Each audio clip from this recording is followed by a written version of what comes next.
tunafurahi sana kuwa sehemu ya hili pambano kwa kuwa tunathamini mchango wa mabondia wetu, tunathamini mchango wa watazamaji, wapenzi wa ngumi, tunathamini kila kitu. Lakini tunafurahi sana kuwa sehemu ya utoaji wa zawadi wa hii gari kwa sababu tunataka kuongeza thamani ya ngumi. Tunataka kuongeza thamani ya mchezo huu kwa kutumia njia nyingine, ikiwezekana kuwafundisha namna ya mabondia wetu kufanya biashara baada na wakati wanacheza ngumi.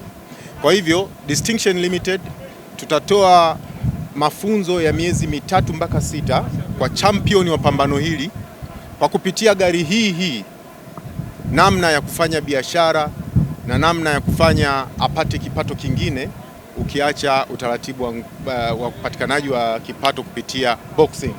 Kwa hivyo tumeona watu wakipambana sana, lakini mwishoni wanafikia hatua ngumu kidogo.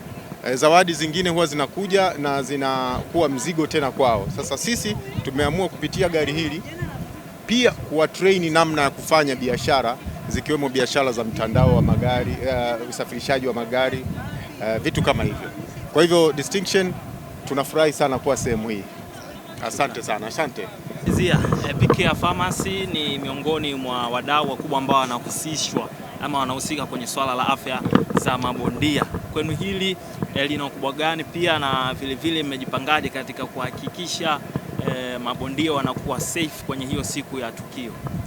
Binafsi kabisa napenda kujitambulisha, naitwa Dr. Omari Semunyu kutokea PK Pharmacy iliyoko Zinga kwa Wazi, Bagamoyo. Tuko mahali hapa kama mdhamini wa Boxing Derby. Tumejiandaa vya kutosha kuhakikisha afya za mabondia zinakuwa salama nje ya ulingo na ndani ya ulingo.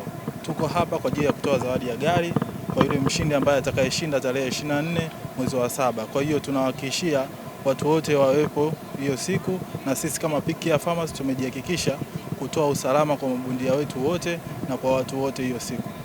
Kwa kumalizia, kwenye pambano lililopita Panchi, kwa heshima kama sijakosea, pambano la Medikali kulikuwa na mtafaruku ambao ulitokana na tuseme ni matokeo ya daktari kuamua pambano liishe kutokana na damu ambazo zilikuwa zinachuruzika kwa mmoja wa bondia ambao alikuwa anacheza.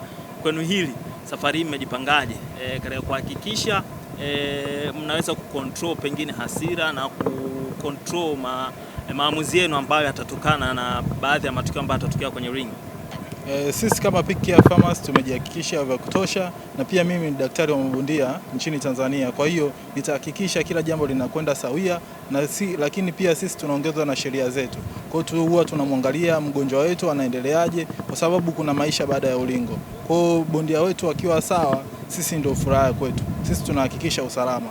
Kwa hiyo mazingira yote ambayo yatakayotokea yatakayokabili mchezo usiweze kuendelea, basi tutatoa hiyo option, na kama mchezo utaweza kuendelea, basi pia tutatoa hiyo option. Kwa hiyo tuko hapa kwa ajili ya kuhakikisha usalama, lakini sio tu mchezo uendelee na kupatikana tu mshindi. Kuna maisha baada ya ngumi.